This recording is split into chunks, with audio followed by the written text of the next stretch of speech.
Tim Talbot dropped his backpack. Oblivious to the chirping of birds and the chitter of squirrels, he hurried directly to a 5-foot-tall saw palmetto. He carefully eased back a spiky frond to reveal a bale of hay. He pulled the bale out. His nose itched from hay dust as he worked the heavy bale across a dusty path to a toppled oak near a lagoon. He tipped the bale up and leveraged it onto a fallen tree trunk, then rubbed at his nose with the back of his hand. He was sweating when he finished, the 50-pound weight hard for him to heft. He worked the bale backward on the trunk, leaving a 3-inch ledge exposed. The slender teenager nodded in satisfaction. From his backpack he retrieved a stack of 5 white styrofoam cups and a packet of colored chalks. He sat on the dusty ground, his expression intent. Straight brown hair framed a thin, sensitive face. A jagged red scar marred one cheek. On each cup he drew a large, heavy, masculine head topped by tight yellow curls. He used orange for the U-shaped mouth and brushed the cheeks with red. He placed the finished cups a few inches apart on the ledge in front of the bale. He dropped 2 quarter-ounce drop-shot sinkers into each cup. He whistled tonelessly as he returned to the shrub. He brushed away a covering of leaves and picked up an oblong package, well wrapped in a black plastic bag. His gait uneven, he walked about 20 paces to a big live oak. He favored his shorter leg as he climbed a rope ladder. As he worked his way up, he propped the package across sturdy branches, moving it in stages. He stopped when he reached a fork and a broad limb about 20 feet above ground. He unwrapped the package, revealing a .22 rifle. He handled the gun with the ease of long practice. Tim worked his way out onto the thick branch, holding the rifle carefully.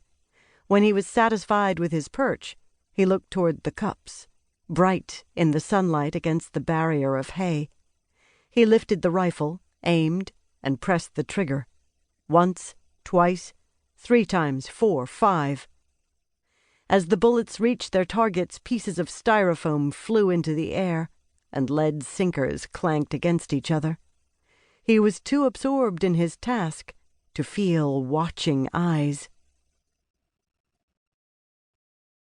Booth Wagner tilted back in his oversized black leather desk chair, blue eyes merry in his reddish face. Short-cropped, wiry blonde curls covered his massive head.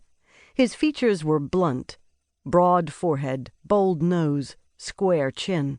He was a big man with big appetites and big laughter that erupted in whoops of amusement. His lips spread in a huge smile as he listened to the strained voice made hollow by the speakerphone. "Now I need to raise money. If I don't, I'm finished. And I've been checking. The value's not there." "Hey, good buddy." The throaty rumble of laughter shook the words. "I didn't take you to raise. You said you'd looked everything over because there was some question about the origin, but for the money it was a real steal." The voice was harsh. Booth lifted his shoulders, let them fall. "You got it in one, Larry. Definitely a steal." His laughter boomed. "Kind of like the deal you cut with me over the manufacturing plant in Honduras, and it turned out the machinery was rusted and the goods were shoddy. Sure, I had the site vetted, but obviously the fix was on. I lost a bundle on that one. I don't like to lose." The voice was still warm and good-humored, but Booth's eyes were cold. "Better luck next time. Maybe this will give you more time to write about island history. I'll bet you can sell one of those pieces for, how about $20?" He whooped with mirth.